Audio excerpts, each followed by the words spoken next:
ya. Iya, Pak. Sebelumnya Mbak Heni pernah melaksanakan konseling individu belum? Belum, Pak. Mungkin di kelas 10, mungkin di 10 dengan Bu Heni, belum pernah? Dengan Bu Lilis? Belum, Pak. Saya pernahnya ikutnya bimbingan kelompok, Pak. Oh, bimbingan kelompok di kelas 10 ya, dengan Bu Lilis ya? Pak. Iya, Pak. Betul. Oke. Oke Mbak Heni, sebelum kita melaksanakan konseling individu, mari kita berdoa terlebih dahulu ya Mbak Heni, agar kita nanti diberikan kemudahan dan kelancaran mengenai konseling individu pada hari ini, agar nanti permasalahan Mbak Heni bisa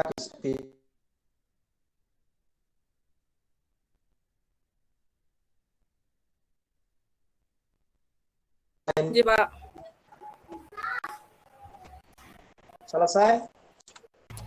Amin. Baiklah, sebelum kita melaksanakan konseling individu, saya akan menjelaskan mengenai konseling individu ya Mbak Heni ya. Iya. Jadi konseling individu itu adalah konseling yang dilakukan oleh seorang konselor terhadap seorang klien dalam rangka pengentasan masalah pribadi klien. Jadi dipahami Mbak Heni? Kemudian selanjutnya mengenai tahapan konseling individu, yaitu yang pertama itu adalah tahap awal. Di tahap awal nanti Mbak Heni mengungkapkan semua permasalahan yang sedang dialami oleh Mbak Heni ya. Iya, Pak. Terus yang kedua nanti di tahap inti, terus kemudian setelah itu tahap akhir ya. Iya. Nah, Mbak Heni, tujuan dari konseling individu ini adalah untuk mengentaskan masalah yang sedang Mbak Heni alami saat ini. Bisa dimengerti ya Mbak Heni ya? Bisa. Bisa, Pak. Oke, untuk langkah selanjutnya yaitu mengenai asas-asas konseling individu. Mungkin Mbak Heni sudah tahu mengenai asas-asas konseling individu itu apa saja Mbak Heni? Apa sama, Pak, sama bimbingan kelompok, Pak? Sama Ya, tidak, Pak? Pertama, iya. rahasia ya, Pak? Rahasiaan Ya, ya. rahasiaan. Terus Terus itu yang diungkapkan itu harus jujur. Keterbukaan itu loh, Pak. Terbuka ya, apa adanya, nggak ada yang ditutup-tutupi. Gitu ya, Pak? keterbukaan. Terus apalagi satu belum tahu ya? Belum, Pak. Apa, Pak? Lupa ya, Pak. Kesukarelaan. Jadi saya ulangi lagi ya Mbak ya, Mbak ini ya. Jadi di dalam asas-asas konseling individu nanti yang pertama itu adalah keterbukaan. Jadi Mbak Heni nanti menyampaikan semua permasalahan yang Mbak Heni alami, jadi tidak ada yang ditutup-tutupi ya. Terus kemudian kesukarelaan, jadi ini tidak ada unsur paksaan ya Mbak Heni, karena Mbak Heni itu kan juga menemui Pak Ayudi untuk menyelesaikan masalahnya ya. Iya, Pak. Terus kemudian kerahasiaan. Kerahasiaan di sini jadi sifatnya rahasia ya. Jadi Mbak Heni ini kaitannya dengan privasi ya. Jadi permasalahannya tidak diungkapkan oleh orang-orang lain. Jadi yang tahu hanya Mbak Heni dan juga saya ya. Iya, Pak. Apakah bisa dilakukan Mbak Heni? Bisa, Pak. Bisa. Sebelum masuk ke tahap inti, mungkin kita melakukan kesepakatan waktu ya Mbak, agar nanti tidak terlalu panjang. Jadi kita sepakati, saya menawarkan untuk 30 menit, apakah masih kurang atau terlalu panjang? Cukup, Pak. Sudah cukup ya? Soalnya nanti saya ada kegiatan, Pak, setelah ini, Pak. Oh, setelah konseling individu dengan Pak Ayudi nanti ada kegiatan lagi ya? Nggih. Ngantar ibu, Pak. Iya, ngantar ibu. Apakah sudah terlihat Mbak Eni? Sudah, Pak. Sudah terlihat ya? Sudah. Oke, di sini ini ada media BK-nya yaitu Smart Card Mbak Eni, atau kartu pintar. Di sini ada 6 kartu ya Mbak Eni ya. ada Iya, 6 Pak. kartu. Di sini ada beberapa tokoh yang mungkin Mbak ini mungkin semuanya ini kenal ya Mbak ini ya. Nah, ini kaitannya juga dengan prestasi belajar, kaitannya permasalahan Mbak Heni mengenai prestasi belajar yang menurun. Di dalam kartu ini Mbak Heni mungkin bisa memilih salah satu kartu ini. Ini nomor Ya, 1, ya, nomor ya. Ini nomor 3, nomor 4, ini nomor 5, dan ini nomor 6. Kira-kira nomor nomor berapa Mbak? 4 aja, Pak. Nomor 4. Nomor 4 ya. Oke, nomor 4. Kira-kira ini siapa Mbak Heni? Ini kan sangat familiar sekali ya Mbak Heni ya. Kira-kira Iya, ini Pak. siapa Mbak Heni? Itu Pak Nadiem Makarim. Oke, Mbak Heni ini adalah Pak Nadiem Makarim adalah seorang Menteri Menteri Pendidikan, Pak. Pendidikan. Ya, benar, Menteri Pendidikan. Tapi Mbak Heni tahu sebelum Pak Nadiem Makarim ini menjabat sebagai seorang Menteri Pendidikan, beliau ini siapa Mbak Heni? Pengusaha ya, Pak. Pengusaha itu Ya, loh, Pak. Gojek ya, Pak. ya benar, dia adalah pengusaha atau pebisnis startup yaitu Gojek ya, startup Gojek. Dan ini beliau ini sukses sekali ya. Iya, Pak. Dan dia memang sangat sukses. Terus kemudian eh, orang yang sukses mungkin dia juga berprestasi. Dan orang yang berprestasi pasti ada usaha yang ia lakukan ya untuk mencapai kesuksesannya. Oh, Untuk iya, Pak. mengenai kartu ini ada pertanyaan. Kartu yang dipilih oleh Mbak Heni, hal apa yang sudah dicapai oleh tokoh tersebut? Tadi sudah disampaikan oleh Mbak Heni ya. Sudah. Kan dia sekarang jadi menteri, Pak. Ya, Menteri Pendidikan. Terus hal yang dapat kita pelajari dari tokoh tersebut apa Mbak Heni? Kalau kita ingin apa ya, Pak?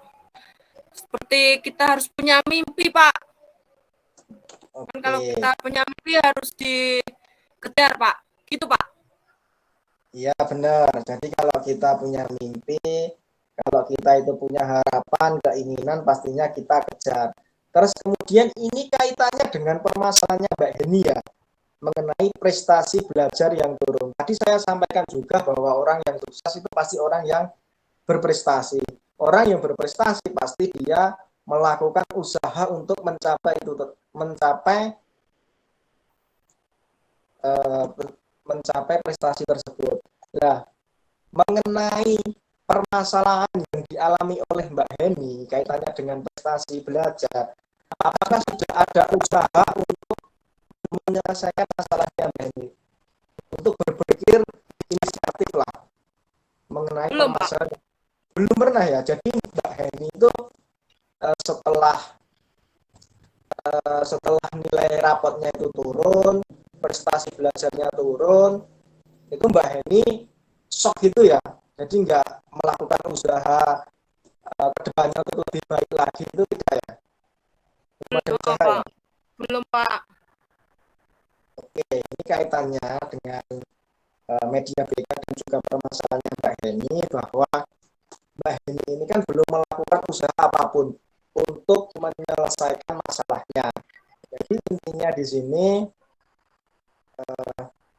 Mbak Heni belum berusaha, jadi hanya menerima kondisinya saat ini ya. Jadi Pak.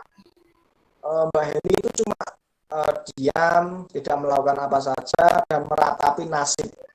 Bisa dikatakan itu ya. Iya, Ya, Pak. Karena menerima aku keadaannya saat ini. Terus kemudian Mbak Heni, ini saya tanya, saat-saat kerja peserta didik atau LKPD mengenai alternatif solusi untuk meningkatkan prestasi belajar ya Mbak Heni.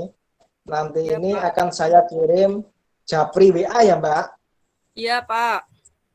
Oke, ini nanti diisi nama, kelas, jenis kelamin, cita-cita, dan hobi. Di sini ada tabel-tabel pertanyaan Mbak Heni, nanti yang harus, ini semuanya harus dijawab ya. Oh, iya, Pak. Ya, jadi di sini ada tulislah 3 atau lebih solusi dalam meningkatkan prestasi belajarmu.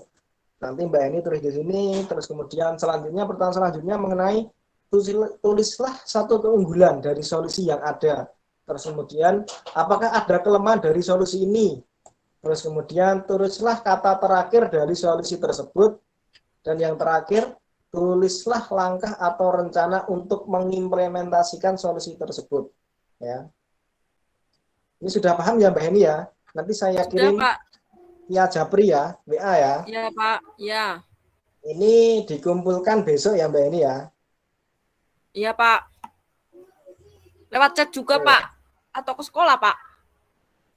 Ya nanti waktu PTMT nanti dikumpulkan. Kalau Mbak Heni masuk pas PTM Ya. ya, ya Ya. nanti dikumpulkan di meja Bapak ya, Oh, di ya. ruang BK ya. Oke.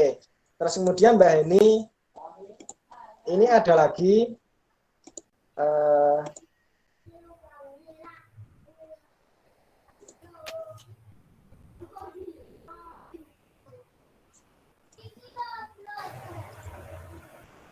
ini ada tugas lagi Mbak Heni. Ini melihat untuk semester ini ya, saya akan melihat mengenai nilai rapot prestasi Mbak Heni ke depannya ya. Oh, iya, Pak. Jadi 1 semester ya, Pak? Sampai semester besok kenaikan kelas ya, Pak? Ya, nanti dikumpulkan enggak dikumpulkan, nanti lihat lewat WhatsApp aja ya, Japri aja ya. Oh, iya, Pak.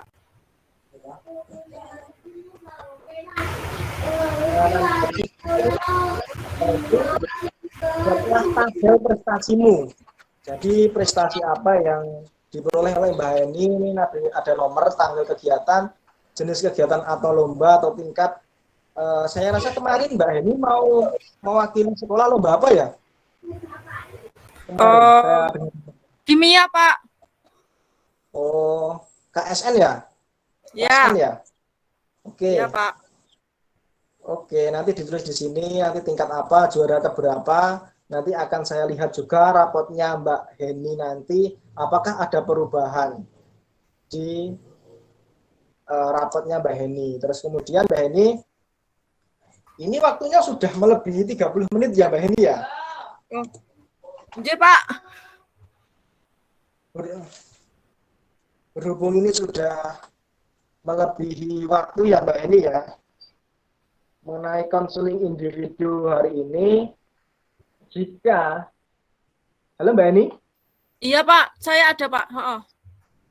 Oke. Mbak Heni, jika memang Mbak Heni masih merasa kurang apa ya, masih merasa terbebani, nanti bisa melaksanakan konseling individu di minggu berikutnya ya. Jika dirasa memang masih merasa terbebani. Karena tadi kesepakatan waktunya 30 menit dan ini sudah melebihi 30 menit. Mungkin sebelum saya tutup Mbak Heni mau bertanya kaitannya dengan permasalahannya Mbak Heni. Apakah sudah cukup atau ada Sudah pertanyaan? cukup dulu, Pak. Cukup dulu ya. Ya, Iya, nanti Pak. ya oke Mbak Heni. Karena ini waktunya juga sudah melebihi 30 menit.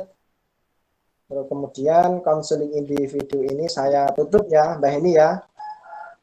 Iya, Pak. Ya nanti Mbak Heni bisa japri lewat WA juga bisa, menemui Pak Ayudi secara langsung juga bisa, kaitannya dengan permasalahannya Mbak Heni. Mungkin Iya, Pak. konseling individu hari ini, pada siang hari ini saya tutup terlebih dahulu karena sudah melewati waktu yang telah disepakati. Ya Mbak Heni ya. Iya, Pak. Saya tutup. Wassalamualaikum warahmatullahi wabarakatuh. Waalaikumsalam warahmatullahi wabarakatuh.